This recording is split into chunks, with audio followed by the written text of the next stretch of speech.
If you know the little prayer, you can say it too. You're going to show it up on the. You're going to show it on the screen, or we're going to just sing it. Yeah, I'll show it on the short one, not the long one. Did you plan the long one? Short one. Short one, good idea. Absolutely. So just these are the words, but just imagine, just use your creative imagination, offering all the marvelous things of the world as a request to the Buddha for the teachings. Okay.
You're a very good umze.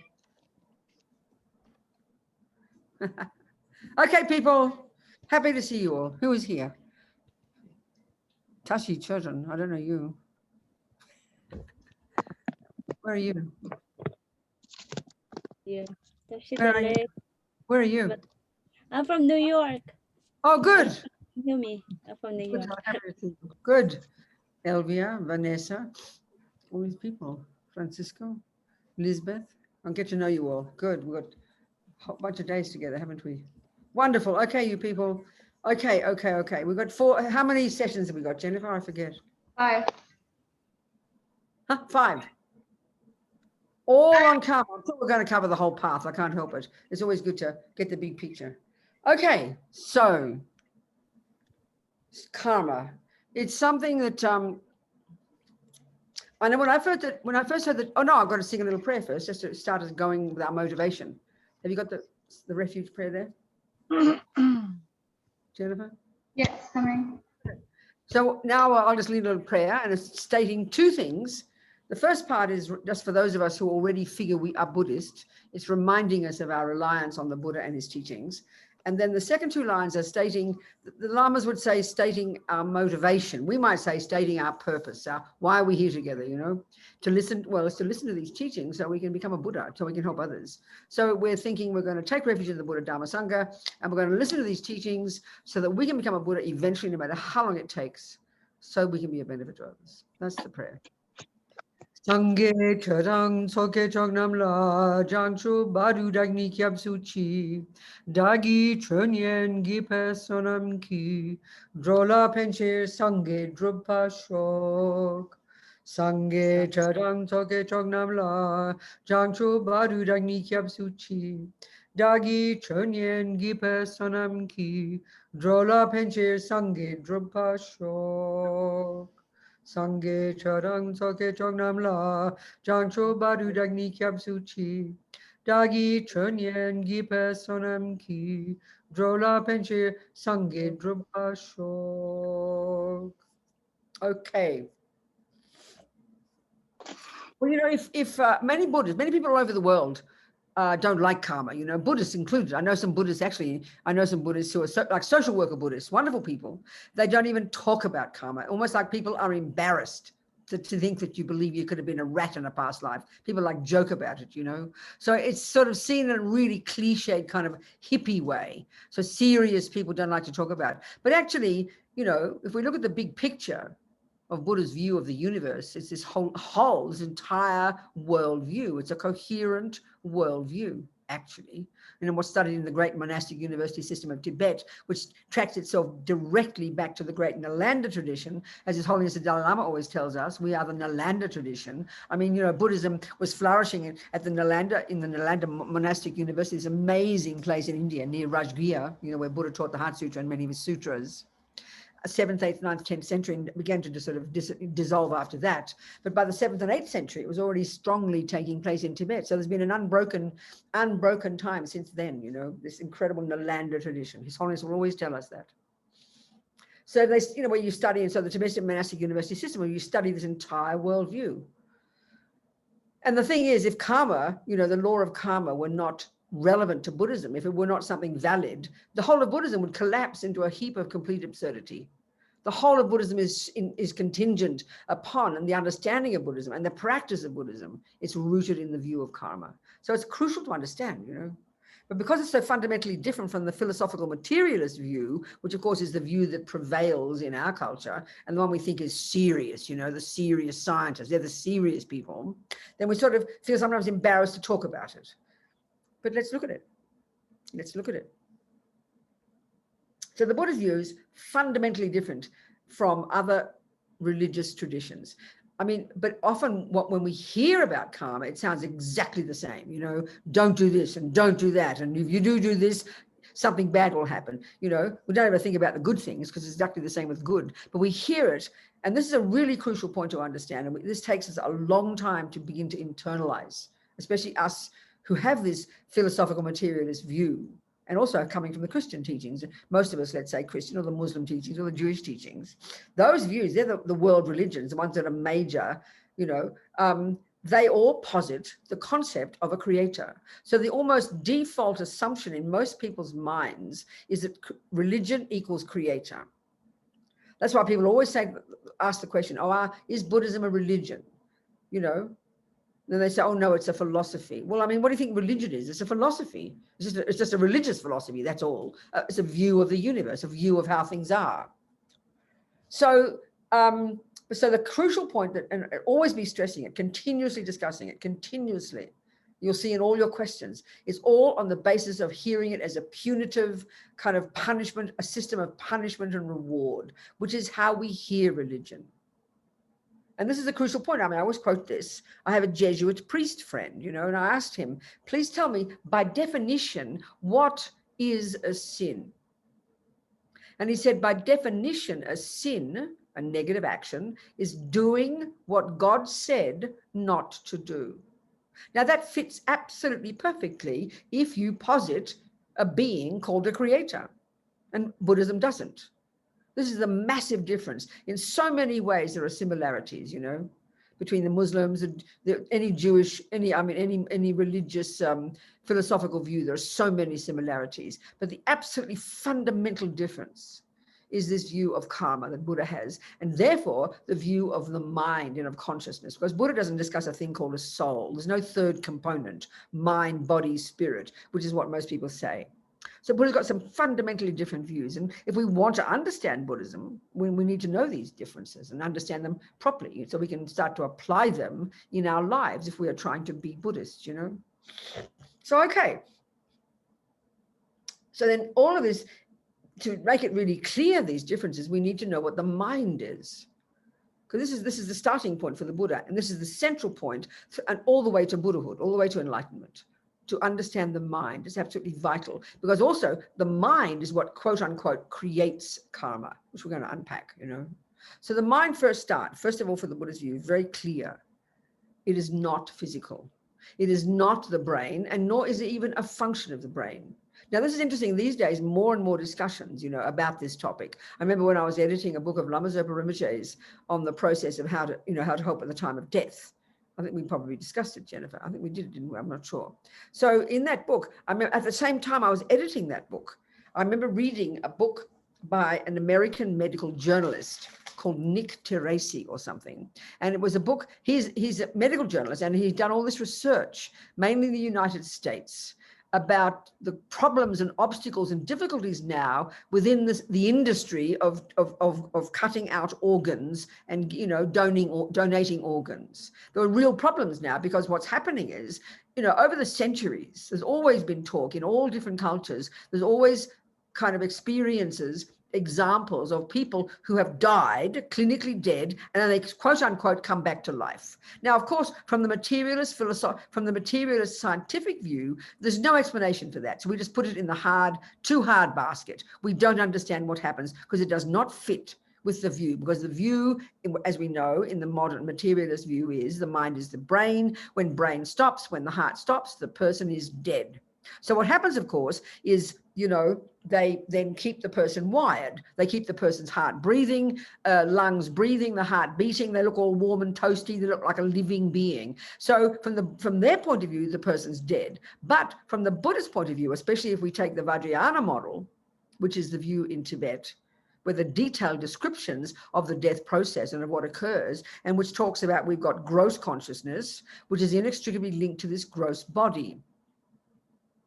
Well, that's all we posit as existing in the West. So when you stop breathing, that's the ceasing of what the Buddhist view would call the gross consciousness, and indeed the gross physical body, and they're intimately linked, you know. But then we're not dead yet. We've now got subtle mind, and that does not depend upon, there's no evidence of a brain working when the subtle mind is there. And there's, of course, there's very different descriptions of what goes on here, but there's gradually this process of ever more subtle, ever more subtle, ever more subtle, until you get to what they call the very subtle consciousness.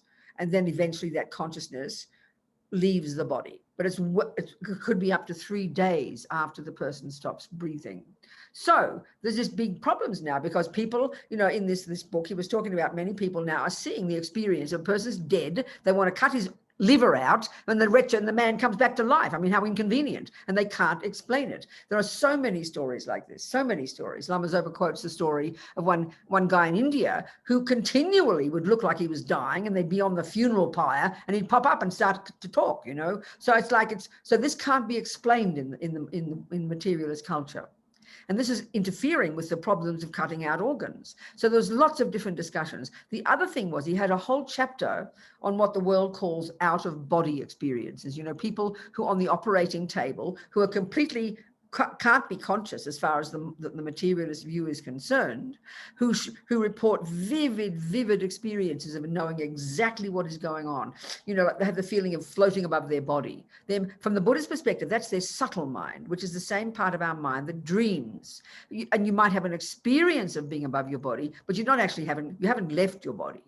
But your subtle mind is totally conscious. And he even quoted one woman who had to have such a radical procedure that they had to practically make her dead. From their point of view, there was no way she could be conscious, not a possibility, but she reported the most vivid out-of-body experience, explaining exactly what they talked about, the music they played, the jokes they said. So they can't, no one can argue with this. So there's a very interesting book, you know, very interesting. So anyway, one doctor was quoted in this book and said, I can now say with certainty that consciousness is not a function of the brain. He said, I don't know what it is, but this I can say. So I think this is brilliant. People are being forced now. The modern views are being forced to question their assumptions. And of course, all these amazing conversations with His Holiness the Dalai Lama and all the best brains in the Tibetan tradition, dealing with the best brains in the modern world, having these very excellent discussions. And it's only really now also, I would say, after 50 years of Buddhism being in the modern world, that now so much of the ancient Indian literature is being published, and people are starting in the West are starting to have this respect for this incredible system that, as His Holiness said, it was these Indians more than 3,000 years ago who were the ones who began the investigation into the nature of self. Buddha was educated in this incredible system. I mean, in our culture, in the modern European culture, what do we know about India? Absolutely nothing. We track our knowledge back to the Greeks. We think the Greeks are the best, you know. But now people are starting to realize so much is being published in these amazing conferences that His Holiness is involved in. So it's fantastic that people are questioning. The materialist views are questioning their assumptions, you know. So anyway, the Buddhist view, very clear, super clear. All the evidence is there, all the literature is there, all the findings of all the great yogis are there, you know, that consciousness or mind, first of all, these words are used synonymously. Second, necessarily, mind or consciousness is necessarily not physical, not the brain, and nor is it even a function of the brain. It doesn't mean the brain doesn't play a role. It's very evident. And without insulting neuroscientists, I would say that the brain is a physical indicator of what is going on in the mind, in the consciousness. So mind is not physical.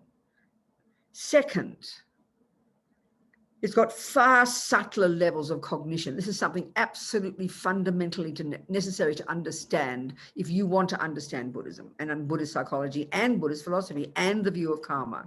There are these subtler levels of mind. And this is what I said before, are indicated by this whole, the people when they stop breathing, they're not dead yet. There's still the subtle mind.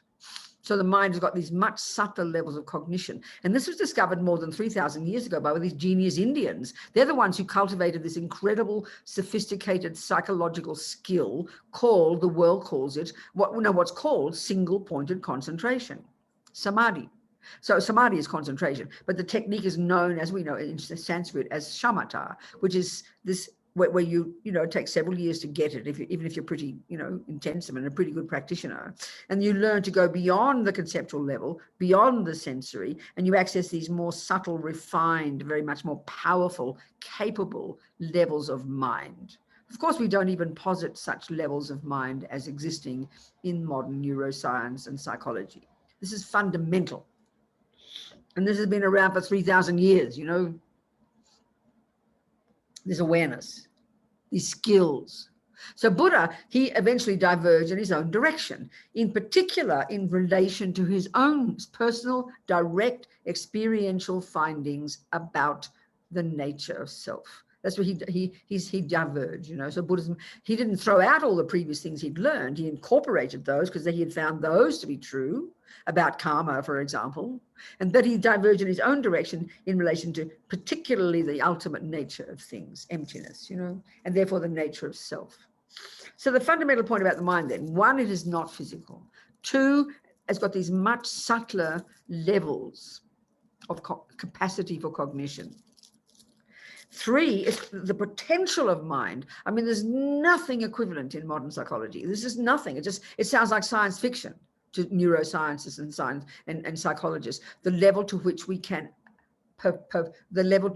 develop our mind, and actually, it's indicated very clearly by the word Buddha. The Sanskrit Buddha, the Tibetan equivalent Sangye. The first syllable, the etymology is very tasty. The first syllable implies the utter eradication from one's mind of all ego, all fears, all neurosis, all delusion, all attachment, jealousy, anger, low self-esteem, depression, the stuff that we are intimately familiar with. The Buddha has found, this is exactly the point from his own direct experience, that this stuff, and this is crucial in the whole Buddha's view, that this stuff is not integral to who we are. It is not fundamental in our nature. It is not at the core of our being. So you could say one of the key jobs of being a Buddhist is to remove from the mind these neuroses. This is the job of being a Buddhist. But not only can we do that, that's implied by the first syllable, sang.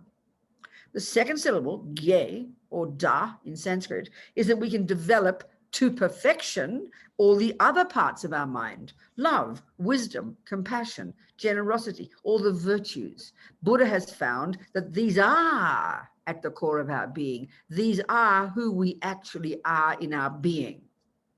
So this is the entire, if this is the result, Buddha getting rid of all the rubbish out of your mind, ceasing it forever, and perfecting all the goodness, if that's the result, then it's obvious the methodology. The key job of being a Buddhist, the key job is not to watch your breath, is not to just wear robes looking like a 14th century person, is not to say mantras. The key job is not to even, like Buddha, it's not to do prostrations, none of that. That's not the key job. The key job, the heart job, the actual job of being a Buddhist is to identify your delusions and lessen them and eventually get rid of them, and identify the virtues and eventually perfect them. That's the job. Everything else you do in Buddhism, wear robes, take vows, do your mantras, do your prostrations, they support that job. All your devotion in the Buddhas, all those practices support the actual job of being a Buddhist, which is to work on your mind. A simple way of putting it. That's it. So clear, not complicated. Not complicated as a concept, but it's the hardest job we'll ever do because we are addicted to nonsense, Okay, so our mind is not physical. It has much more subtle levels of cognition. It's got this incredible natural potential. As we know in the Mahayana view, they say everybody possesses Buddha nature. What it means is every mind, by definition, possesses the potential to be free of delusions and full of all the wisdom and virtue. That's it. That's the view. That's the essence of it, So Buddhist practice is the job of doing that. So, okay. Now, the other thing about the mind, this is shocking, that's radically different from the materialist view, is that, next point before that it's a word that mind and consciousness, they're synonymous, but they refer to your thoughts, your intellect, all your clever intellectual thoughts, all your brilliant scientific thoughts, all your brilliant theoretical musical thoughts, all your thoughts about how to make cakes, all the intellectual part of us, all the clever thoughts. Mind refers to that. Mind refers to all the feelings and emotions and love and compassion and rage and psychosis and depression and anxiety and paranoia. All these words we have in the West for how we feel, our emotions, mind refers to those as well. Or the negative, the positive, Mother Teresa's mind, Hitler's mind, that's your mind, consciousness. But also, too, there are these subtler levels, unconscious, subconscious, instinct, intuition, this entire spectrum of our inner being. This is our mind. It's a much more subjective kind of use of the word, and it's super personal, because this gets to the next point, and this is really quite shocking for the materialist view, and also for the Christian view and the other religious views. Mind does not come from anyone else. This is the nuttiest idea of Buddha. Nobody gives you a mind. So, but look at the whole materialist view. It's based upon this, isn't it? Your mind. We think the mind is the brain, and then where do you get your brain from? You do get it from mummy and daddy. Of course you do, but that's just not your mind. That's all. This is so shocking. We can't hear it properly. So if we are, and this is not insulting neuroscience, all these amazing discussions that His Holiness has with neuroscientists, bringing these views together, it's marvelous. But it's so clear for the Buddha's view, your brain isn't the mind. You get a brain from your mother, you get the genes, the DNA, all these things. But you don't get your thoughts, your feelings, your emotions, your love, your compassion, your kindness. That's mind. Equally, you do not get anything from a creator. There is no such concept in Buddhism. He's not being rude, but Buddha's basically telling us we don't need creating. We do fine creating ourselves. And this is where the law of karma comes in. So therefore, our mind didn't start in our mother's womb. This is the absolute truth as far as materialist philosophical views are concerned. You started in your mother's womb. And then where do you track yourself back to? Your mummy, your daddy, grandma, grandpa, great-grandpa, and go back to the monkeys. That's the way we present in the materialist view, isn't it? So you began in your mother's womb. And your source is your parents. That's why we kind of cut out the brain. When you hear about all these crazy murderers and terrorists and people, or multi-murderers, they cut out their brains. They're trying to find where the problem is. Well, the Buddha says you won't find it in their brain, baby. It's their mind. And this is where karma comes in. So the other one is, which is shocking, like I said, there's no concept of creator. Now, this is interesting. We know the term superior being, superior being. Well, Buddha has that term, Arya being in Sanskrit, but it's plural. We can all become one of them. So, of course, in Christianity and Islam, that term superior being refers to a creator, refers to what they call God or Allah, whoever, who is the source of the universe. Well, Buddhism has extensive Can you turn off somebody's noise? Can you unmute yourself, please? I mean, mute yourself. Somebody, there's a lot of chatting sound. What is it? You know, whatever. So, yeah, the Buddhist view, the Christian view is that there's this being who didn't have a cause. I know I've heard about from the Christians that these extensive discussions in their philosophy showing that you can have such a thing as a first cause. But the Buddha would say that's completely incoherent. There's extensive, this is where Buddha diverged from the Hindu views, that even though they have the view of karma, they still all assert some cosmic, essential, core, source energy, you know? Not like that for the Buddha, absolutely not like that. So there's no such thing as a creator. But superior being, no problem. Buddhism uses it, absolutely. You become a superior being from the moment you first realize emptiness. You know, so there are trillions of superior beings, but the concept that we all track ourselves back to one being, no view like this. That's the Hindu view, that's the Muslim view, that's the Christian view, that's the Jewish view, the creative religions, you know. Not like that in Buddhism. It's fundamentally different.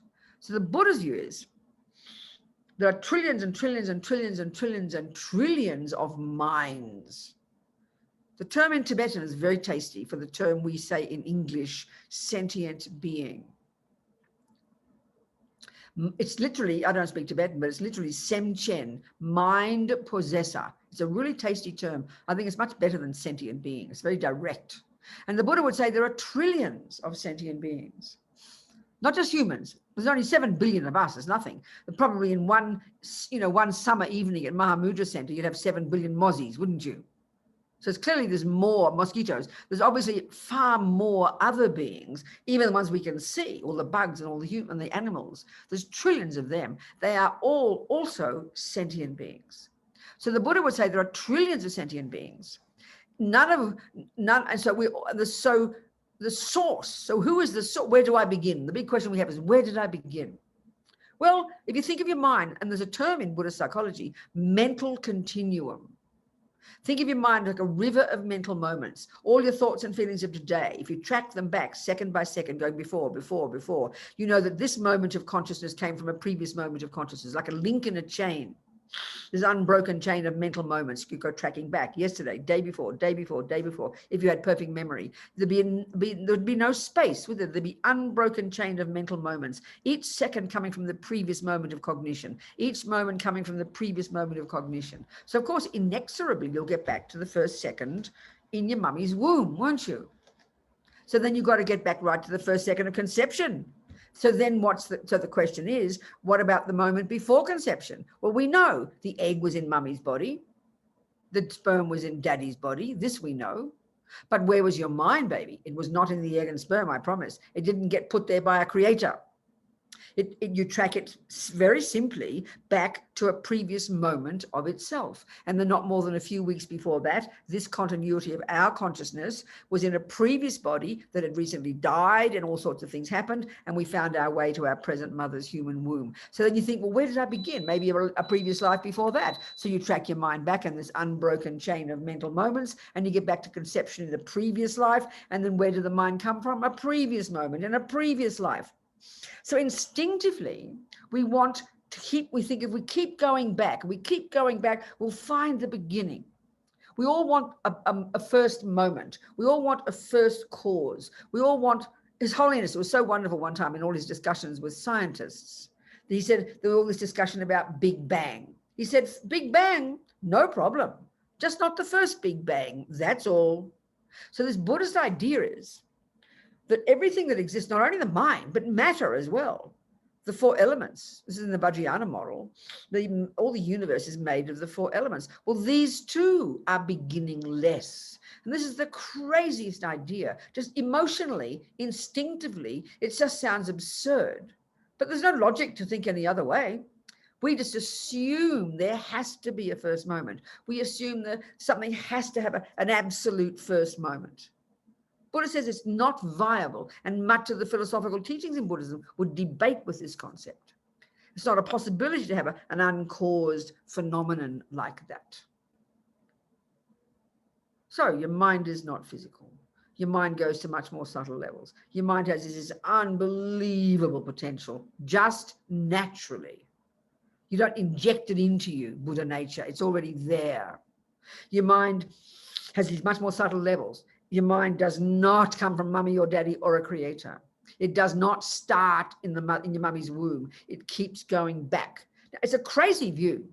I mean, you think this is just absurd. How can you say that my mind is beginningless? But logically, it's the only conclusion. If you don't, I mean, yeah. And then, of course, the Mahayana view says your mind will continue after you die as well, and never ending. So this is what we're discussing here. This is a very, very different view. So what determines, and what is it that determines the person I am? Why do I get angry? Why do I want to kill people? Why am I psychotic? Why am I good at music? Why am I compassionate? We're looking into the brain for these things, and we haven't found many of the answers yet. As we will all say in the West, we haven't found the answers yet. 99% of these things, we don't know the answer yet. That's how we talk. But the Buddha has got his answers. He's not being arrogant. He says, I've found what I found to be true, and he presents it. But he's not asking us to believe him, because he's not a creator. And that's the massive difference. This friend of mine, when I asked the priest, by definition, what is a sin? Doing what God said not to do. And so, of course, then that's what defines something as negative. But there's no view like that in Buddhism. This is the point about karma now. There's no such view. Why? Because because when you've done something bad, you'd be punished. We know the punishment reward model, Now, this is very deep in our bones. We instinctively feel this. Don't blame your Jewish mother. Don't blame your Catholic mother for having the idea of guilt and blame and I'm bad. So when we have that view, which is coming from those philosophical views, then we hear Buddhism, we think, oh, it just sounds like the same. Buddha says, don't kill, don't steal, don't lie, just like Jesus, must be the same. No, there's a fundamental difference. And it really does take us time in our modern culture. For us Westerners who've come from Christianity, let's say, or the philosophical scientific view, it takes us a time to really think this view through properly. That basically Jesus says don't kill. And you say to him, and you should ask, why not, Jesus? And he will say, because God said so. Now, that even happens in your mother's household. You're a little girl and mummy says, don't do that. And you naturally, being a smarty pants, will say, why not? We know mummy's answer, because I said so. So we understand that view. And that's the punitive view of punishment and reward. It's like a threat, If you do this, you'll get punished. That's how we hear it. That's what we believe is meant by it. So when we hear karma, we think, oh, here we go again. No, it's fundamentally different, but it takes us time to hear it. So Buddha says don't kill, just like Jesus. Why not, Buddha? Well, guess what? First thing, how does Buddha define a negative action? It's very simple. There are levels of negative actions and there are levels of positive actions, and we're going to be going into all this. So the heaviest negative action is one that you would do that would harm another. And so why that is negative for the Catholics, and this priest told me this, there is some aspect of natural law, meaning people don't like getting killed. He says that's true, but the real thing that makes it a sin is that God said not to do it. This is so powerful, and I'm not criticizing this view. If you live according to God's law, you'll live a happy life, baby. But this is not Buddha's view. For Buddha, it is only natural law. It's got nothing to do with the fact that he says don't do it. He's like a messenger. This is for me the good analogy. You go to your doctor and she will tell you all the dangers of smoking cigarettes. And she will show you these pictures or videos of lungs of people who've got, had lung cancer. And she will say, do not smoke, Robina. And you'll say, why not? Because, sweetheart, you're going to end up having those lungs. She will not say, because I say so. I say so. And if you smoke, Robina, I'm going to punish you with cancer. Nobody thinks like that. But that's how we think about morality. It's childish. It's infantile, the Buddha would say.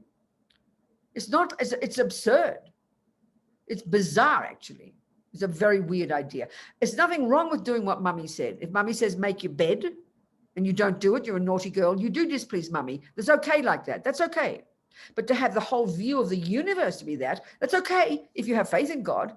Most people who say they have faith in God, they second guess God the whole time. You know, if you really had faith in God, you'd live a happy life. Nothing wrong. That's not the Buddha's view. So the Buddha is like a doctor. So, and this is really the powerful point about karma. The Buddha says that it's a natural law. Nobody likes getting killed. Do your market research, please. Go and ask a few people. Do you like getting killed, lied to, punched in the nose, having your things stolen? Nobody does. You check the body language of an ant. It's the same. Nobody wants to be harmed. This is fundamental and it's natural law. No one makes it that way. So the Buddha says harming another is a negative action is one, the heavy ones, that harms another. Not because he says so, but this is the point now. At this first level of practice, there's different levels of practice, like junior school, high school, university, postgraduate, the way we say in the Lam Rim, you know, lower scope, middle scope, great scope, and then, you know, Tantra. It's junior, I like to call it junior school, high school. It's we recognize. The very first level of practice, entry level practice in Buddhism is this level, this to do with the law of karma. That basically Buddha's saying every millisecond of what any sentient being thinks or does or says, every millisecond, just naturally, because this is a natural law that runs the minds. Karma, the law of karma, the law of cause and effect, is a natural law that no one has made up, no one invented it, no one runs it, there's no copyright on it, there's no punisher, there's no rewarder, there's no boss, there's no creator. It is a natural law, like botany, like gravity. It's a natural law that every millisecond of what any being, monkeys and ants and dogs and all the others, thinks or does or says is a natural process of, and Buddha would have liked this term, of programming your consciousness, programming your mind. Or as they say in the text, of sowing seeds in your mind. Every millisecond of what you think and do and say just naturally is this process of sowing seeds. And seeds, by definition, will eventually ripen, and in this case, as our own future experiences. This is a natural law, Buddha says. This is a natural law. So at the very first level of practice, which is the level where Buddha exhorts us, don't kill, don't jump on the wrong partner, don't steal, don't lie, etc., etc. Half a dozen things, you know. That's his first instruction. As Lama Zopa says, the very first level of practice to start this second is to stop doing actions that harm others. So then you have to ask why. And even though we are defining here a negative action as one that harms another, this very first level of practice in Buddhism, the reason Buddha exhorts us not to kill is not because it harms others, but guess what? It's because, honey child, he is saying, because it will harm you. This we miss completely in the Western understanding of karma. We think, oh, it sounds selfish. Then we haven't got the point if we think that. It's sort of like, you know, that's the fundamental point. So the reason behind this very first level of practice, and we're going to go into it in depth because we learn this at this first level of practice, is, you know, that everything we think and do and say is this natural process of sowing seeds in the mind that will ripen in the future as my experiences. His Holiness the Dalai Lama calls karma self-creation. It's a really great way of putting it. This is the difference. So the Christian teaching, you know, there's different ways of talking about it, but the traditional view, God says don't kill. If you kill, then you separate yourself from God. Your aim is to be oneness with God, but you separate yourself from God. So in that sense, at the simplest level of talking, you are punished. Or then if you become oneness with God, then you are rewarded. This view of punishment and reward. But in Buddhism, there's no punisher. There's no rewarder. There's no one who does it to you.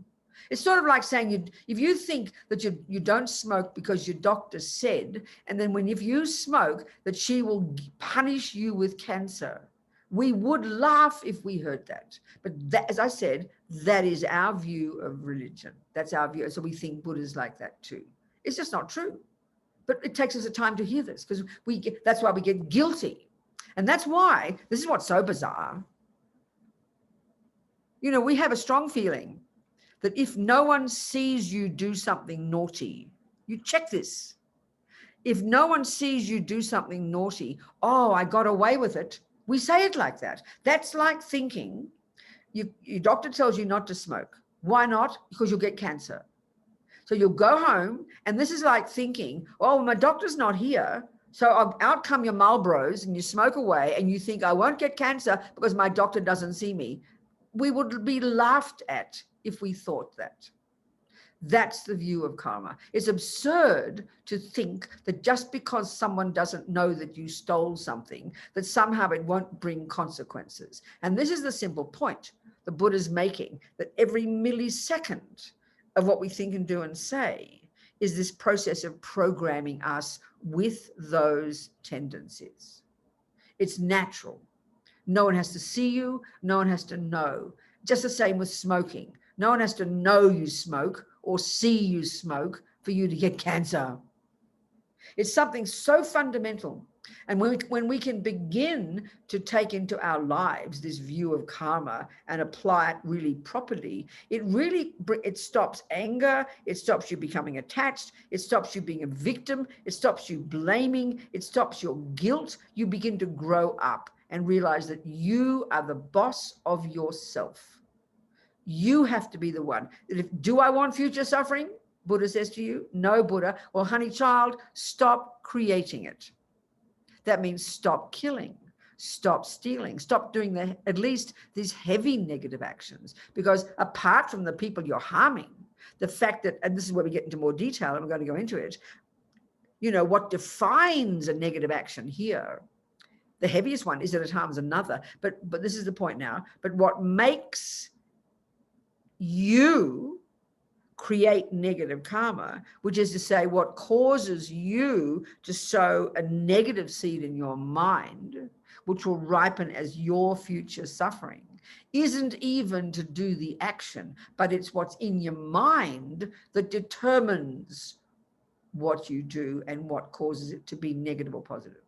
So again, in general, the basic principle of karma, this law of cause and effect, is that every millisecond of what I think and do and say, and our tragedy is we're totally unconscious. We're programmed. We come into this life programmed totally instinctively from countless lifetimes of habit. We just fall into the same habits. We don't ever question, you know, and we'll go into all this. So we're just on autopilot, you know, totally instinctive, just following our feelings. So every millisecond, it's a process of we're sowing seeds in our mind every millisecond. And seeds by their nature will ripen in the future. And in this case, as our experiences. So the next level of detail is this. Every millisecond of what we think and do and say that's labeled a negative action, the word karma is said to mean action. Could either be of the mind, the body, or the speech. So every millisecond of what we think and do and say that's labeled negative, and I'll go into this exactly and tell you what that means, will necessarily ripen in the future as one suffering. So that's what we have to understand the Four Noble Truths. Buddha talks about different levels of suffering. This is the stuff of Buddhist philosophy, you know. This is the basic stuff of a Buddhist's practice. So the other level is every single action we do with our body, speech, and mind that we label positive, because there's really either negative, positive, or neutral. There's no fourth kind. There's variations of all of these. It's quite subtle. And this negative, positive, and neutral has a massive meaning in different ways in Buddhism. So every millisecond what we think and do and say that's labeled positive or virtuous will necessarily sow seeds in the mind that will necessarily ripen in the future as one's happiness. This is the fundamental law of karma. Buddha did not make it up. He did not invent it. He does not have copyright on it. He is not a punisher. He doesn't run it. He's not a rewarder. Just like and this is a really crucial point to get, you know, like we say botany is a natural law. So we know that nobody actually created botany. People, clever people, have come along and I looked at growing things, and then with their clever mind have identified the laws, and so then have articulated the laws. That's not the same as creating botany. They don't create botany, they simply observe it. That's Buddha. He's observed the natural law that plays out in the minds of all beings in the universe. That's the subtlety of what we're capable of. And that's what Buddha's brilliant findings are. He didn't make this up, and therefore you believe it. That's how we think of religion too. I mean, the Buddha's view is, Buddha was a regular person who observed every single thing that he has said to be true. This is something so important. We really take time to hear this, you know. We're so used to believing that God is the source of the laws. He created the laws. He created reality. He created me and things and good and bad. We think this way. There's no similar view in Buddhism. So we've got to think it through intelligently, not just take this, not have all our assumptions, you know. Buddha is a person who observed the universe, but it happens to be at a more subtle level because he was able to access these more subtle levels of his cognition.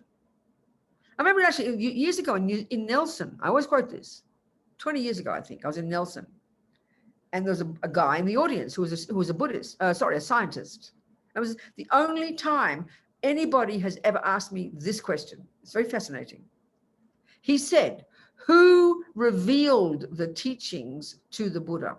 This is a brilliant question because that's the assumption in Judaism, Hinduism, Christianity, Islam, that God is the source. And then, as we know in the teachings of Jesus, you know, God revealed things. I mean, of course, there's a certain level of understanding like that in Buddhism. The greatest yogis can have can access the Buddha at a more subtle level. You could call that revelation if you like. But this idea, and that scientist's question was so brilliant. The assumption he had in his mind that Buddhism, this body of knowledge, has been revealed from on high. That's how we think of religion. It's not like that. So I said to him, would you ask Einstein who revealed the teachings about relativity to him? And of course he and everybody else laughed. Of course we wouldn't, but that's the approach with Buddha. We have to get used to this. We're not used to it. We just think it as belief, religion. You can't prove it. You got to believe in it. Oh, it's just so superstitious, you know. His Holiness the Dalai Lama said, you know, to us modern people, you know, if you, as you move along practicing Buddha's methodology, and the way I'd put it is taking these teachings as your working hypothesis, what else can you do? You've got to start somewhere. If you move along, just like studying science, studying anything, you take that methodology and you start to learn it. And each step of the way, you prove certain things. Then you tick the box. Now I've proved that. Now you go to the next level. Oh, well, Buddha told me this. Now I prove this one. Einstein said this. I've proved that. And you keep going. This is natural. This is how we learn any body of knowledge. But as His Holiness said, if you move along practicing Buddha's methodology, but you get to the point where you actually, at a certain stage, you prove that he's wrong about that point, you prove it, then you must reject the Buddha. Of course you must. This is the level of rigor and analysis and logic and experiential knowledge that we must employ. Just to think, you know, in the same way that if, like as a scientist, you just don't say, oh, I believe in relativity. What good is that? I believe in mathematics. I mean, hear the difference. You could believe in mathematics because enough people know it that you can manage, you know. But if your mother says, go buy me 5 oranges at the market and there's no one around, you can never prove that you get 5 or not because you don't know math. It's really obvious, but we take all this for granted. So, but like everything, you've got to start somewhere. So when my teacher, when I first went to school and she taught me, you know, the 10 times tables, or whatever they called it, maybe the 12 times, I forget now. Yeah, because we used shillings and pences and we had to have all these funny numbers. Anyway, I had to start with a thought. I couldn't prove it was true yet. I had to take as a hypothesis that 1 + 1 is 2. Then she would say, go home, Robina, and prove it for yourself. That's all knowledge is like that.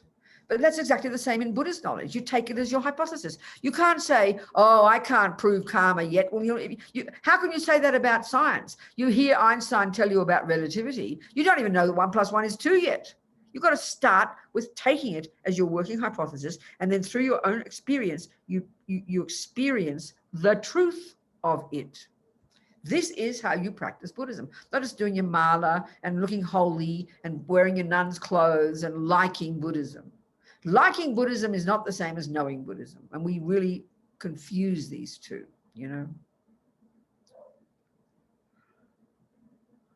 So, Buddha's not a creator. Doesn't posit such a thing. We don't need, he says it's a philosophical, it's a mistake, he says. He's not trying to be rude. He's found to be, it's a misconception. It's a misconception. Our mind is beginningless. It's the product of the law of cause and effect. Everything we think and do and say produces essentially the person we become. So this is so amazing when you think about it. It's such a marvelous view if we hear it properly. But how we hear it is, and I'm sorry, I'm not going to try and catch you out, but you watch every question you're going to ask about karma. You're going to see this. I'm going to warn you in advance. Every question we all in the universe ask about karma is always only about why bad things happen.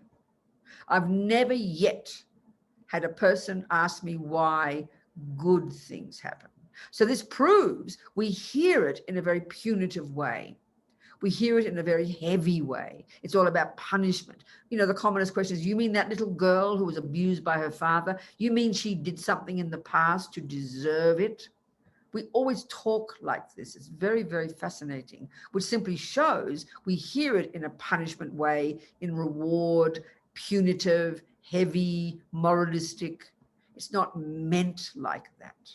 So it really takes a lot of thinking and unpacking and unraveling these philosophical views to begin to be joyful to live according to the law of karma. I mean, I love the idea that I'm in charge of who I am. I thought the idea that someone else made me is really wicked.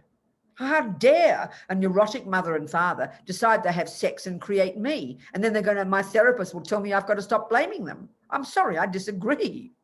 Please hear my point. I'm being logical here. If my mother and father actually created me, actually gave me anger, psychosis, depression, and jealousy, I mean, that's outrageous. That's completely fascist. But we believe it's the truth. We don't question it. I think it's a shocking idea. I'm not even joking. Everybody blames their parents. And I mean, if they did make you listen to this, if they actually did give you anger, psychosis, love, and compassion, the good ones as well, if they did give you the bad ones, if they actually did do that, then this is completely shocking. You are right to blame them. Please hear me logically. Well, Buddha says they didn't, baby. You made yourself. You came into this life completely programmed. So now we can go into details about how the way karma ripens, the way karma ripens. But it's been a whole hour since I've been chatting away. So I think maybe have some questions first. Based upon what I've said so far, I'm now going to begin to go into detail about karma. We've just begun to give the introduction, okay? We'll now go to detail. But are there any questions, please, about what I've said so far? If not, I can keep going. It's just fine. Excuse me, sniffing away here. Any questions at all of any kind? I had a quick question. Good, yeah. You mentioned a book really early on tonight about the out-of-body experience. I missed who that was by. Well, that was just one small chapter. The whole book was about, I'll tell you. Yeah, the whole book was of this American medical journalist called Nick Teresi. And it's called The Undead.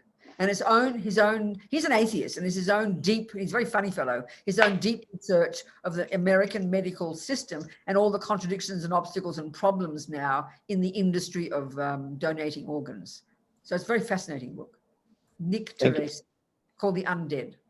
He's a wonderful fellow. Okay, But it was interesting. He interviewed lots of religions, but he never interviewed a Tibetan Buddhist. And I think he would have been very delighted because there are very detailed descriptions, in Tibetan Buddhism. Anyway, I kept meaning I'd send him a book, but I never did. Anyway, so he's a wonderful book. Okay, go on, people. Any questions? If not, it's just fine. Hello. Yes. I missed one term that you said. You said there is a more tasty term for sentient being, and you Yes, said exactly. mind Yeah. of. No, I'll tell you. It's the Tibetan term sem chen. Sem chen, and it means mind possessor. Okay. Got it? Got it. It's tasty. Mind possessor. So an ant is a mind possessor. A monkey is a mind possessor. There are hell beings. There are spirits. There are billions of beings we can't see, not just humans. And so the Buddha is discussing all of these, not just discussing humans. Okay. Yeah? Thank you. Thank you, Anna. Anybody else? Yes, I have a question. It's Brenda speaking. Yes, Brenda.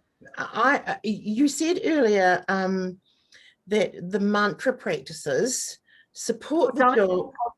Mantra practices. I wrote it. Support the job of being a Buddhist. Yes. I struggle with. I guess my question is, can you clarify and help me understand how doing mantras and Tibetan prayers and prostrations support the job of being a Buddhist? Because I struggle with it. I understand, Brenda, and lots of people do. Good. I'm glad I'm not alone.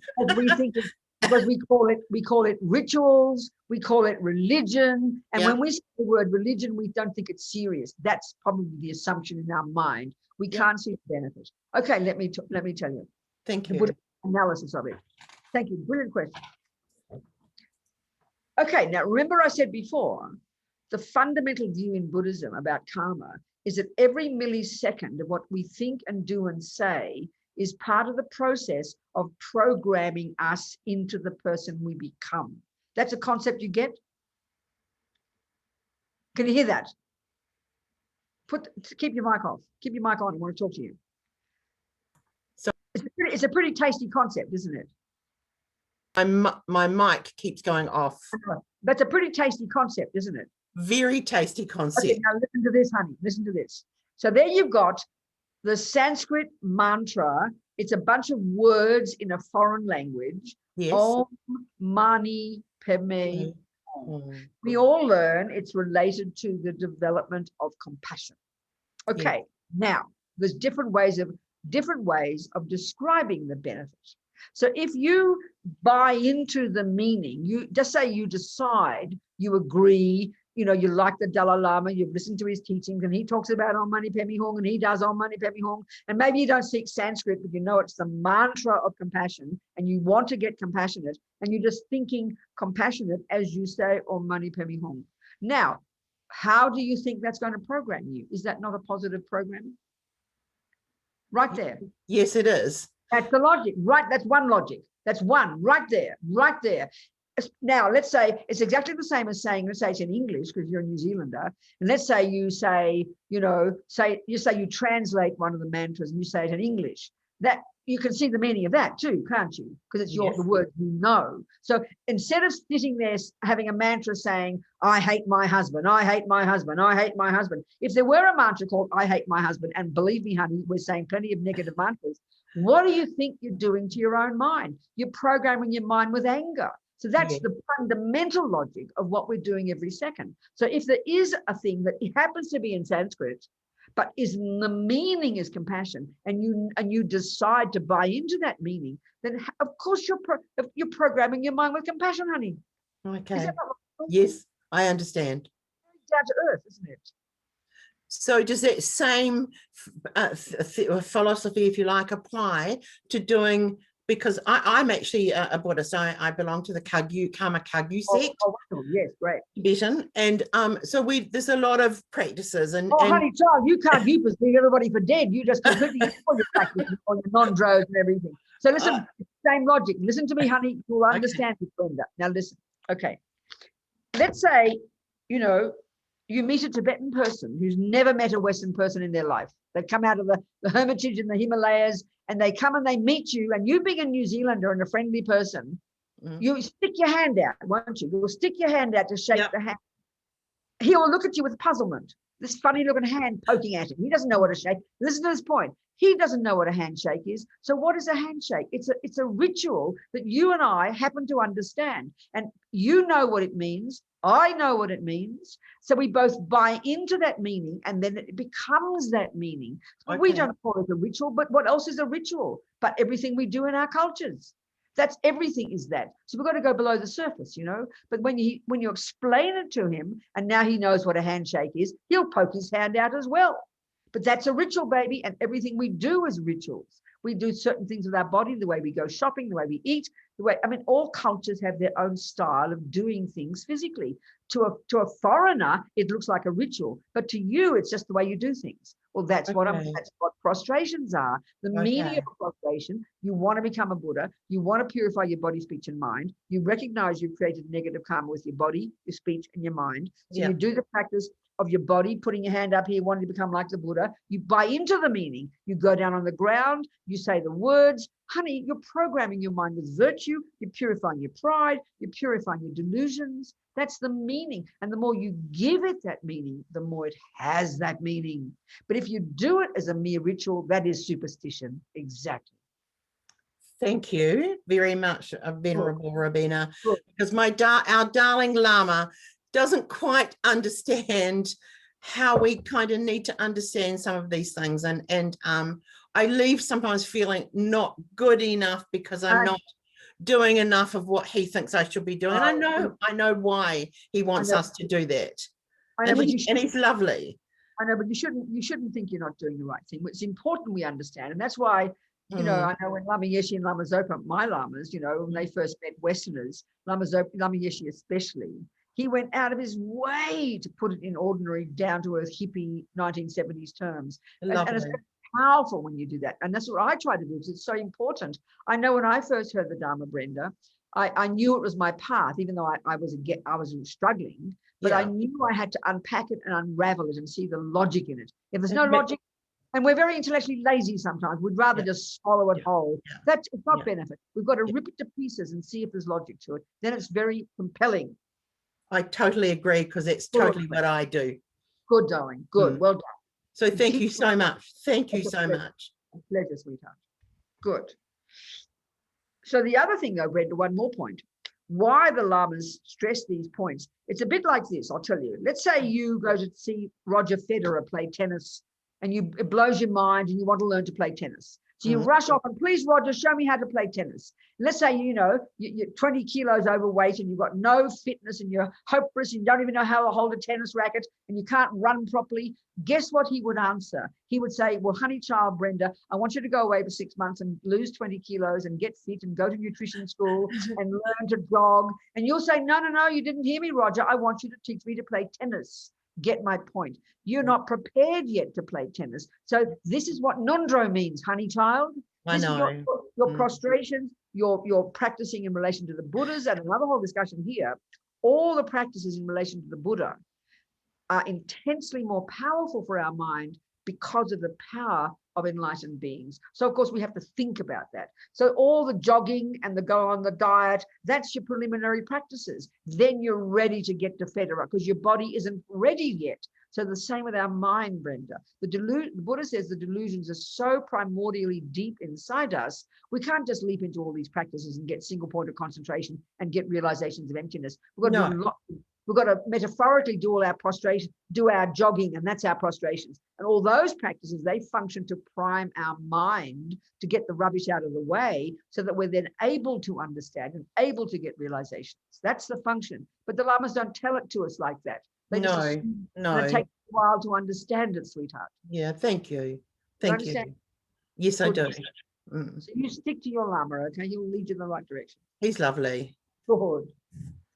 Okay, sweet. That's a really good point. Thank you, Brenda. Thank you. Any other questions, people? No questions. We'll keep on going. Chuck has his hand Okay, up. good. Yes, Chuck. Okay.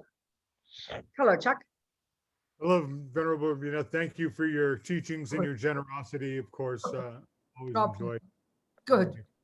Question is, you've talked today about cause and effect, and how does that, are we just not there yet with dependent arising, or is it the same thing? Are you going to mention? Absolutely. Absolutely. So, okay, all the teachings, and you must know, Chuck, all the teachings structured in this Lam Rim, or whatever the equivalent is in all the different traditions in Tibet, the structuring of Buddha's teachings from the most basic to the most advanced. All the teachings, as we know, lead us finally to emptiness and dependent arising. That's what he's trying to lead us to finally realize the ultimate reality, so that we can get out of samsara. Everything leads us to that. So dependent arising, as Lama Yeshe puts it, is the king of logics to prove emptiness. So the way we will discuss this, definitely, it's a good point to discuss, because karma leads us to this. Why? Is because there are different levels at which Buddha taught dependent arising.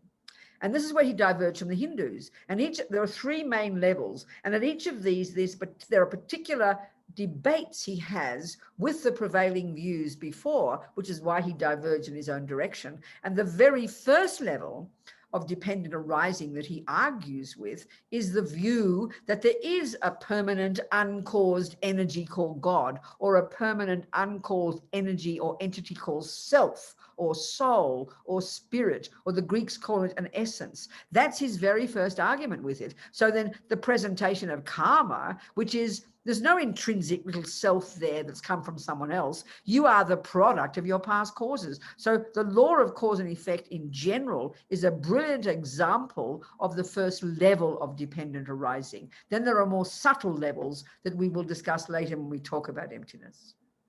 Are you with me? Good. Absolutely. Good. We're communicating, as you like to say. Right? Say that again. As you like to say, we're communicating. Very good. I'm so happy. Well done. Exactly. We're communicating. Good. Okay, what else? Any more? We can carry on. We'll continue then. I'll continue going to the details. Eleanor, Okay. your hand up. Okay, talk to me. Good. Hello, Eleanor. Hello, my dear. Happy to see you. Hello, lovely to see you too. Thank you so much. Good. I just wonder why we use the word saviour of ourselves and others. I in the didn't quite hear you, previous- sweetheart. Please repeat it, darling. I didn't hear you, Eleanor. I wonder why we use the word saviour of ourselves and others when we pray for Lama Zopa Rinpoche. Why do we use the word saviour? I know it's a very important word in Tibetan, and Lama Zopa loves that word. We don't like it in the West because we think it sounds like God saving us and doing all the, But I don't think that's a really valid meaning. I don't think that's the only meaning of, if you could say, if you're a really good friend to somebody and they're in danger of, getting drunk all the time, and you become their closest friend and help them and support them, then you save them from danger. The word save somebody is a wonderful idea. You can save a person from having a car accident. You can save a person from killing themselves. I think it's a marvelous idea. But because we're so used to the Christian word savior, we can't hear it properly in Buddhist terms. But it's a very logical word. Can you not hear me, Alan? You hear that point? I can hear you. Yeah, I good. understand. This is the problem with words. I think it's so powerful, Eleanor. I think this is the problem with words. We grow up with a certain definition, then we hear it in another context, and we put the same definition onto it. That's the problem. That's the big problem. Yes. To save somebody from danger is a most precious thing to do. So we understand it if we break it down like that. But we immediately assume it's the Christian teaching, and it's not the same. Thank you. You understand? Thank you for that. Thank you so much. Okay. Okay, let's go into some more detail now about this principle, the law of karma, that runs the world. If you think it like that, the law of botany runs all gardens. No one forces it on top of the garden. Botany is the name we give to what goes on in gardens. Well, the law of karma is the name that Buddhism gives to what goes on in minds and lives of sentient beings. It's a natural law. It's totally integrated into our mind. It's not like this stick that we use to beat somebody with this idea of punishment and reward. We've got to learn to hear it differently. Okay, so The next level of, as I mentioned, the next level of detail of this law of cause and effect that says that whatever we think and do and say programs us, and I think Buddha would have liked that concept, sows seeds in our mind that will necessarily produce our future. That's the, hear that point. It's very simple. It's a shocking concept. There's nothing like that in our neuroscientific view, even though there is. Okay, let me explain. You know perfectly well, if you start to learn music, who do you think produces the musician you become? We don't use those words, but you know perfectly well it's you who does it. You don't, someone, when they see you playing piano, oh, why are you good at piano, Robina? Oh, it's my teacher's fault. It's Mozart's fault. It's Mr. Steinway's fault for playing for making a good piano. You know you are the cause of why you are a good musician. That's the exact same view that Buddhism has about happiness and suffering. But we've got these very different rules. We know we create the musician. We know we create the carpenter, and it's dependent upon your hard work. You turn yourself into a carpenter. You turn yourself into a musician. But we never think that it's we who turn ourselves into a happy or suffering person. We think it's everybody else who does it. That's why we're so demented, you know. But it's the same principle. We get it. We just don't follow it. We don't think it through like this. We know, if you're studying music, that every millisecond of what you think and do and say in relation to music is what produces the musician. It's not a concept we don't understand. It's just that we don't apply it to happiness and suffering. Think about that. It's quite interesting. So the next level of detail, as I said, is that every millisecond of what you think and do and say that we label negative will necessarily ripen as suffering. And every millisecond of what we think and do and say that's called positive will ripen as our happiness. So they're the broad statements, but it's extremely nuanced to unpack those words, the levels of happiness, the levels of suffering, the levels of negative, the levels of positive, obviously. But you've got to start with the principles, you know. So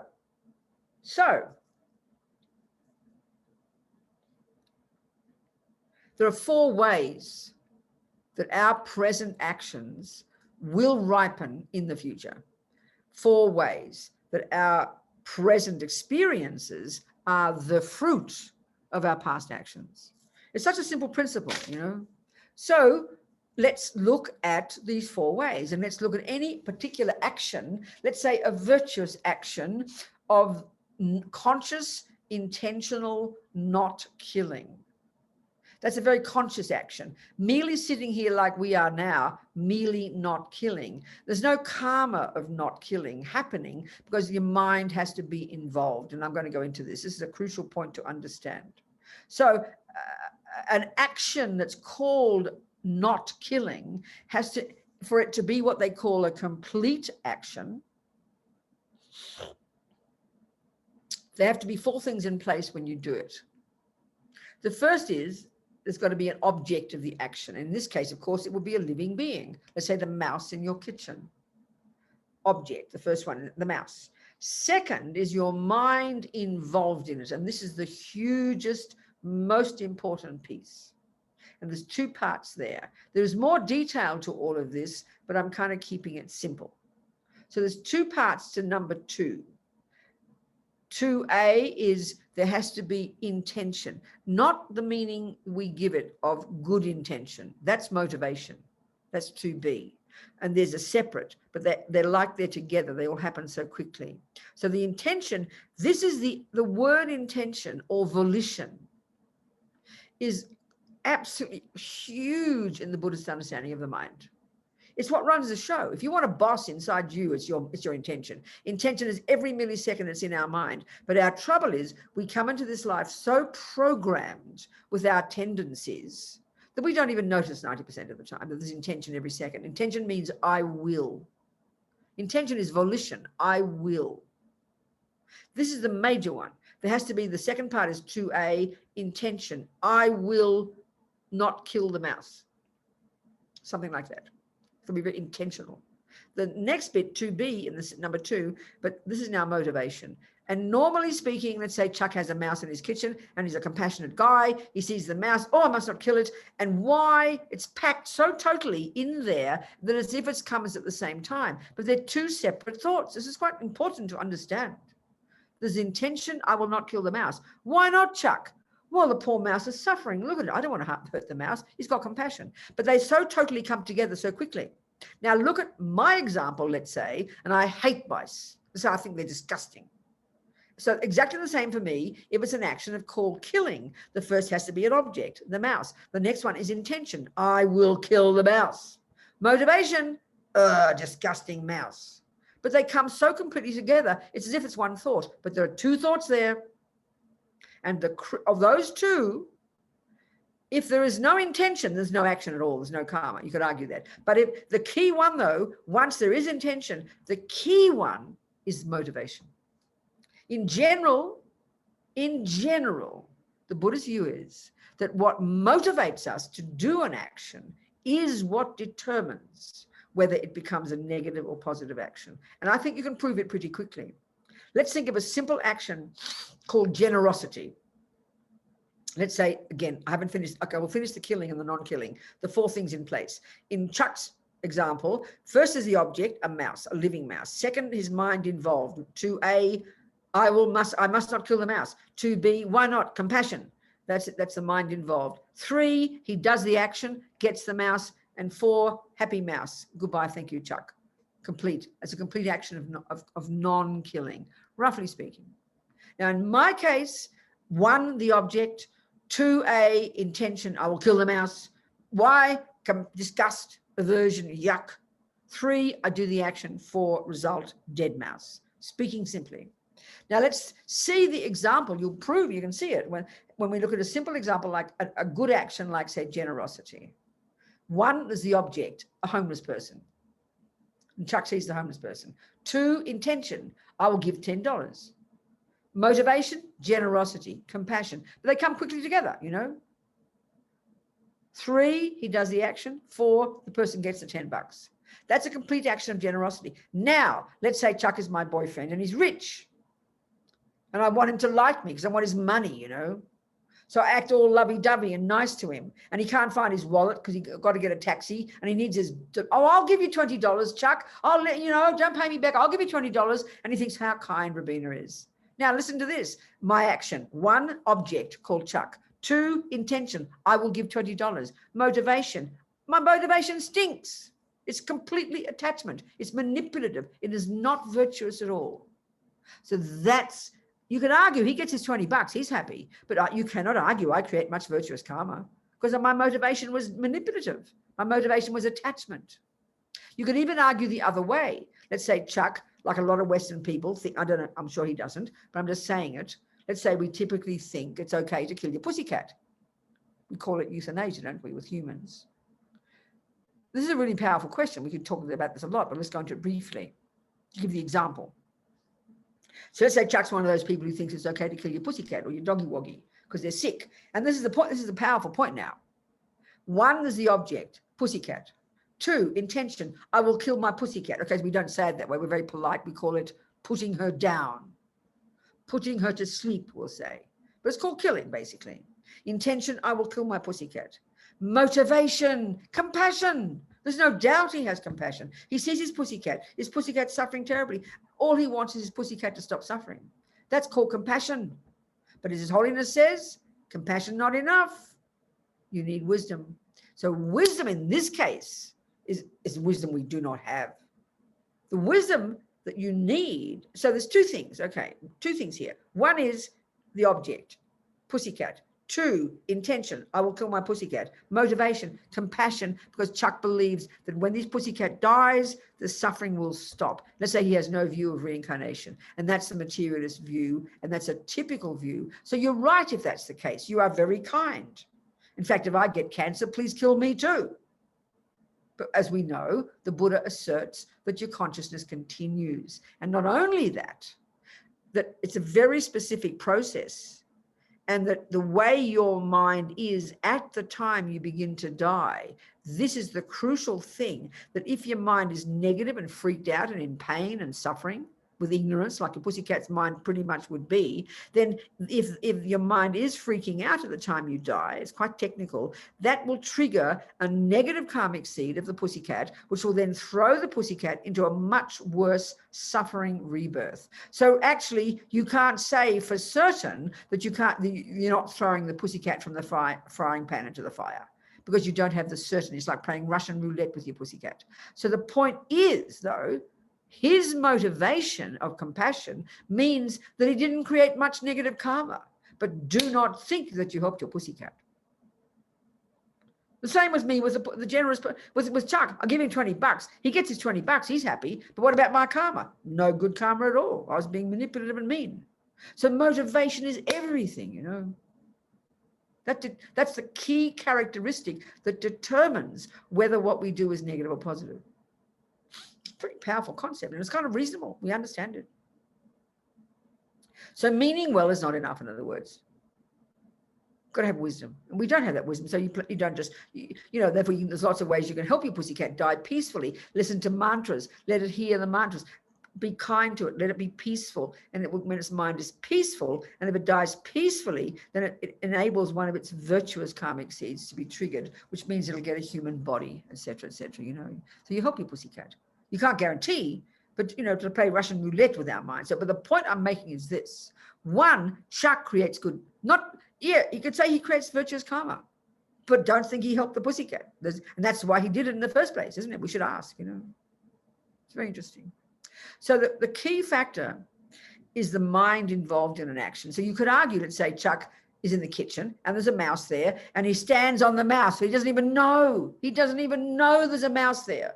There's no thought of mouse, no thought of anger, no thought of compassion. He's cooking dinner, You'd have to argue, how can you say there's karma? Karma is a function of the mind. Okay, it's then carried out, the wishes of the mind are carried out by the servants of the mind, which are the speech and the body. But the body on its own can't create karma, You could argue. So the mind involved in what we do. And the thing is, our mind is involved, but we don't even notice because we're so programmed, This is a tragedy. This is why we have to become conscious. So it's obvious, isn't it? If every millisecond of what you think and do and say is either negative or positive, speaking simply, and the negative will ripen as your suffering, and the positive will ripen as your happiness, it kind of goes without saying. If everything you eat, the same logic, if everything you eat produces the body that becomes yours, and the rubbish stuff produces a sick body, and the good stuff produces a healthy body, again, we get it when it comes to things like this. But we have a panic attack when we talk like this about the mind, because we hear it as punishment and reward, It's very, very bizarre, actually. But when we get it, I know when I first heard the teachings from the lamas, when I first heard in Australia, I'd been a Catholic, but also I'd given that up. I'd an old radical lefty and a hippie and all those things. I remember the karmic that blew my mind, the view of karma. It's the thing that really struck me. I felt it was the thing that I'd missed in my life, And for me as a practitioner, trying to be a practitioner like everybody else, that plays the most powerful role. In other words, if we don't understand karma, we don't understand Buddhist practice properly, It's really true. So, okay. Then our actions ripen in 4 ways. And if we can even understand this, just even intellectually, it gives us a map for understanding how to interpret our life, and therefore a map to follow for how to live our life. If you don't learn botany, how the hell can you get a garden? It's not enough to say you believe in botany. It's completely useless to say you believe in botany. But that's what we think of religion. I believe in karma. I don't care you believe in it. What good is that? It's just ridiculous. You can believe in botany. It works. But what if you don't know botany? You can't get a garden. Same with karma, Okay, there are 4 ways in which our present, and let's look at our past actions, are ripening in our present life. The first is our human body. So this is for the Buddha to get a human body as opposed to a dog body or an ant body or a hell body or another kind of body. There's all kinds of beings in the world, the universe. all of whom are experiencing the fruits of their own actions. We're all the creators of ourselves. That's the tragedy. We don't realize it. So the first result that we are already experiencing is we've got a human life. Well, for the Buddha, you can almost argue it's like winning the lottery. It's not winning the lottery because it's not good luck and bad luck. It's the fruit of strong, intentional living in vows, in fact. The vows give so much power. We're going to talk about this. Living in vows is the most potent, delicious way to create very powerful, strong, intentional, lots and lots of karmic seeds to put in your main karmic bank vault of non-killing. Because even at the time of death, we need one of those virtuous karmic seeds to be triggered. And that's what happened with us. We can deduce that's what happened with us. In our past life, before we stop breathing, it's all very precisely dealt with, detailed in the texts. We, one of our virtuous karmic seeds from a past life of living in vows of morality, Lama Zopa says, just being good is not enough. He says the karma we must have created to get this human body, just the body, plus to have the conditions in which we want to practice virtue, it has to have been created in the framework of our living in vows of morality in the past. We're going to go into the power of vows. So one of those virtuous karmic seeds of our past non-killing is the cause, was triggered before we even stopped breathing, was triggered, that then programmed us to go to our particular mother's human womb a few weeks later when she hopped into bed with our daddy, you know. We created that. It's like a miracle. It's sort of like having $10 million in the bank. I'm not trying to be crass. Because we know the meaning of money, we know that that's a phenomenal amount of work. Let's say you worked hard to earn $10 million. You think about this, a simple logic. You would never want to waste a single dollar. Every time you looked at that number in the bank, you'd delight and think, not just, oh, aren't I lucky? I've got $10 million. You'd never forget the work you did to earn it. That's the way to think about getting a human body, like a miracle. That we worked so hard at virtue and goodness and non-killing and non-harming that we've got a reasonable human body. This is like a miracle already. We should be so blissed out. But of course we just take it for granted because we think it came from mummy. We created it. Not to have so that's just the first one. We got the human body. The first way our karma ripened is we've got the human body. Now the second way, the second track of karma, if you like, is the kind of mind you have got in that human body. Look at Mother Teresa and look at Hitler. Two classic extreme examples. And this is called the second karma. This one is called the tendencies similar to the cause. So we look into Mother Teresa's mind, we can deduce, and from her behavior, that she had virtue and kindness and compassion and blah, blah, blah. You can tell by what she did. We can also tell what Hitler had in his mind by what he did. It's pretty evident. You know, intense ego grasping, intense attachment, intense anger, intense pride, intense really extreme wrong views, deluded mind. That's called intentions or tendencies similar to the cause. This is the one that really takes us time because in our world, we absolutely believe that our mummy and daddy gave us these tendencies. We look in our genes, our brain, and we can't find the evidence of them all, but that's what we believe. So we're puzzled. Why Hitler? 27 books trying to work out why Hitler, you know. Well, Buddha's view is very simple. He came into this world programmed with his own tendencies and a strong karmic connection with all the people he affected. This is the third kind of karma. The third way, look into your life now. First of all, you've got the human body. Second, you've got a mind, your own tendencies. You wish to not kill or lie or steal, or the wish to be lazy or depressed, or not wish, just the tendency. We're programmed, you know. The third one is called experiences similar to the cause. Now look at your life from the second you were born up until now. Think about it. You can divide all your experiences in relation to sentient beings you have come across, the mummy, the daddy, the siblings, the auntie, the uncle, the kids at school, the rats, the cockroaches, you know, the animals you meet, all these sentient beings who've impacted upon you since you were born. Think about it.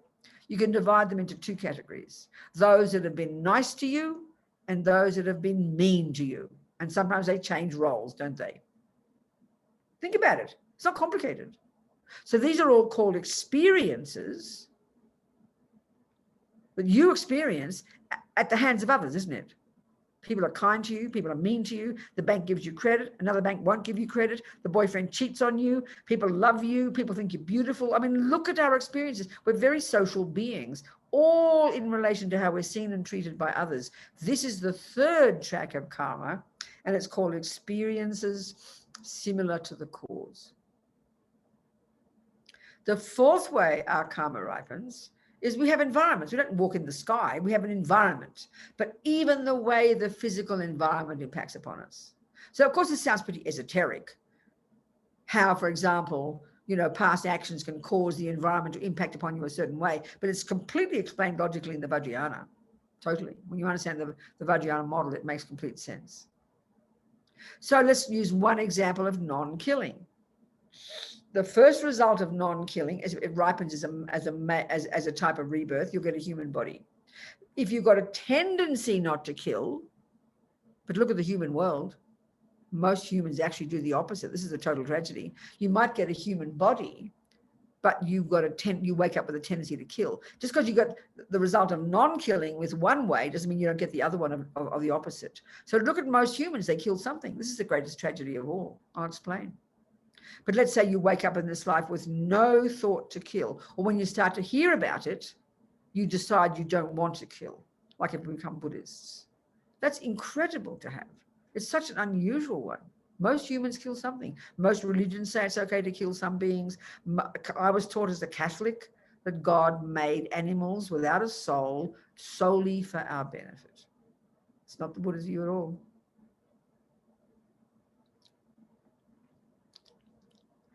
The third one, as I said, is, in terms of not killing, first you get a human body. If that one ripens, we all got one of those. Second, you might have a tendency not to kill. Third, the experience similar to the cause of past non-killing, the particular track of karma called experiences, is, guess what? You don't get killed. You don't die young. Well, so far, so good for us, isn't it? But look in the world. Look at the little children who die young. 3-year-olds, 5-year-olds, 10-year-olds, 15-year-olds. Millions of people die young. Millions of people get killed.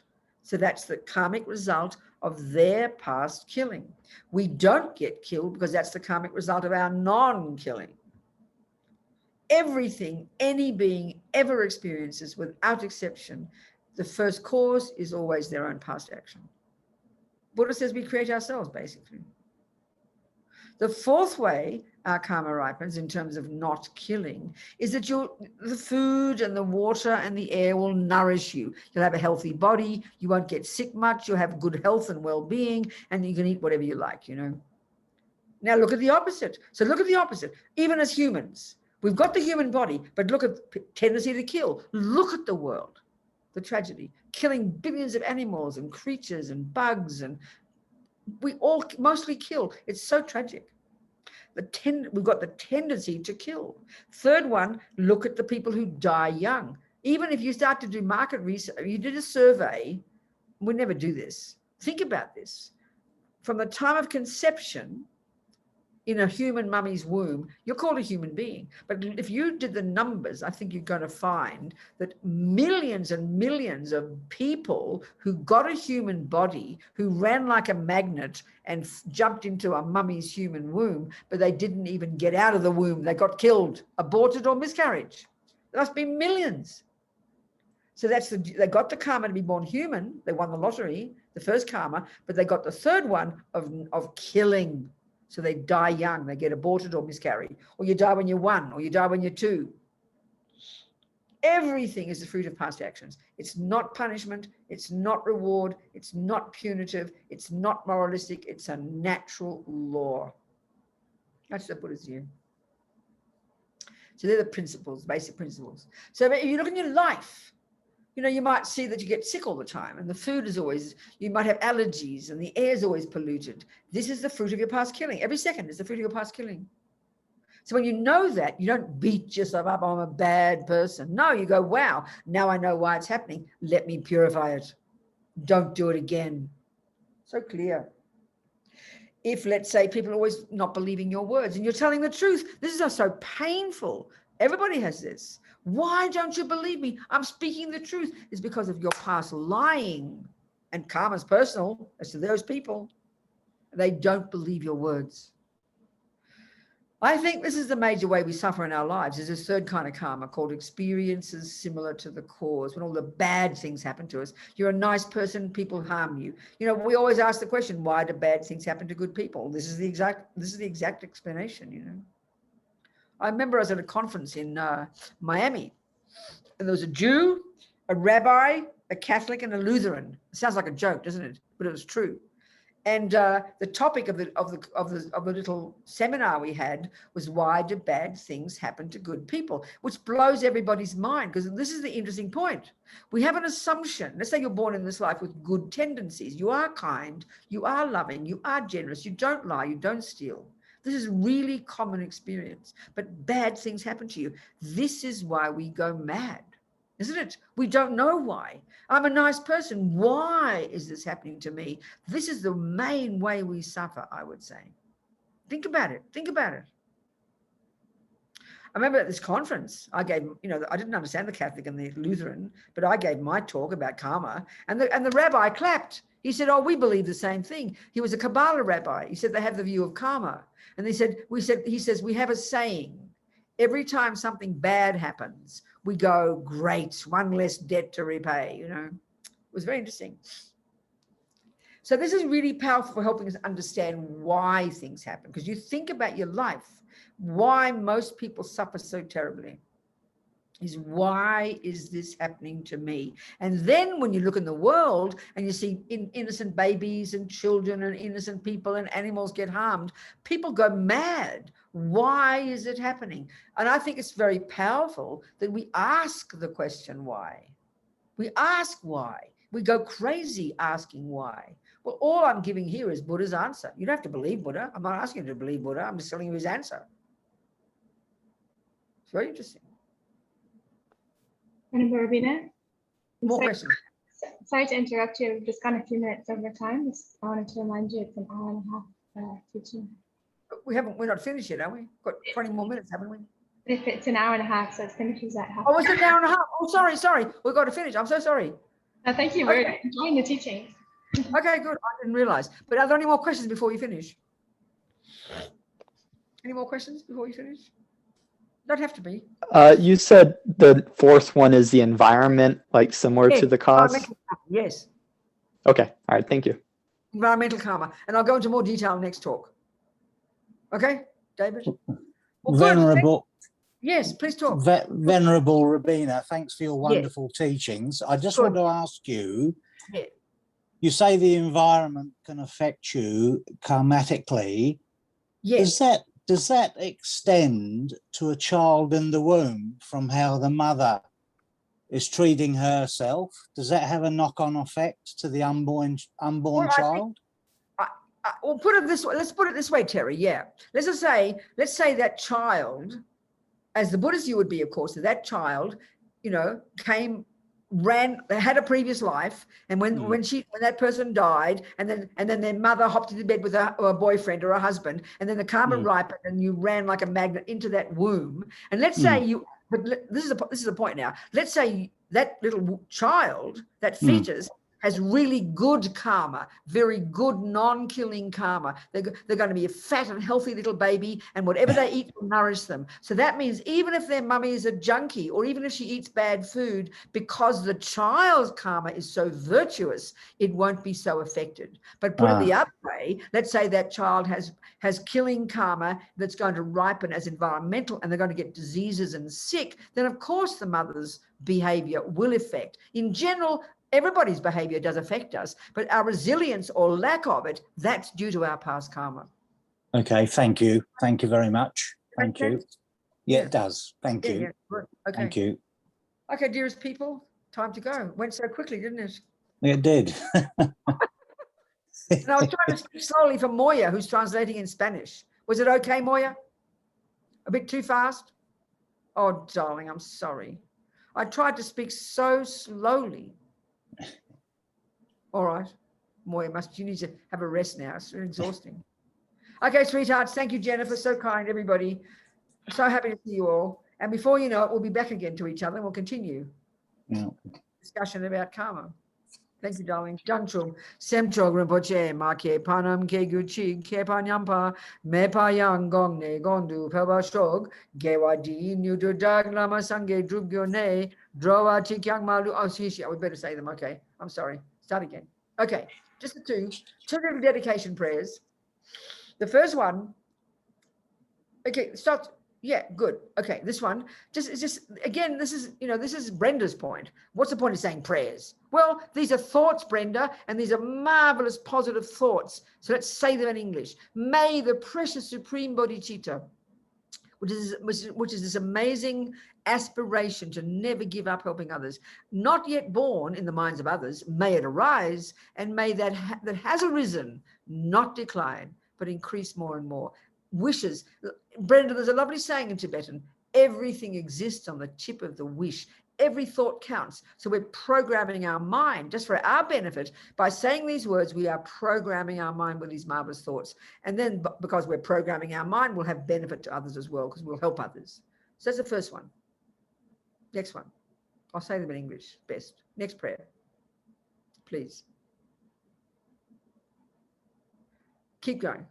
This one. This is the same now, the same type of prayer, but it's the realization of emptiness, which we're going to talk about. So may the precious view of realizing the ultimate nature of reality, not yet born in minds of others, may it arise, and that which has arisen, may it not decline. May it not decline, but increase more and more. So now keep going. Don't do these ones. Just keep going. Go to the, no, none of these. Okay, forget them. Forget all them. Put them down. Okay, stop now. Okay, so we'll just say the words. The other one is a dedication prayer that's saying, I'm saying it this way. Here we've been 90 minutes, 100 minutes, whatever. All the thoughts we've had, everyone is sowing a seed in the mind. So may we nourish these seeds from this moment forward with our effort. So, and our practice, so that we do nourish these seeds, so that they do grow in the future, in the development of our amazing potential, so we can be a benefit to sentient beings.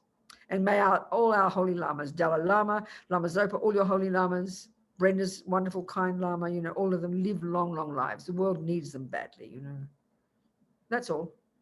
Okay, precious ones. Thank you so much. Much love. Thank you. Bye. Robina. Thank you, Venerable. Bye. Beautiful teachings. Thank you. Thank you, Robina. Thank you, New Zealand. Thank you, everyone, for joining. Gracias. Goodbye. Gracias. Thank you, everyone. Goodbye. Bye-bye. Thank you, everyone. See you. Bye. Gracias, Moya. Gracias, Moya, por la traducción tan excelente. Ay, chicos. Muchas gracias. Buenas noches. Buenas noches. Gracias, Dijiste Moya. todo excelente, como siempre. Thank you, Moya. That was a wonderful translation. Gracias a ti.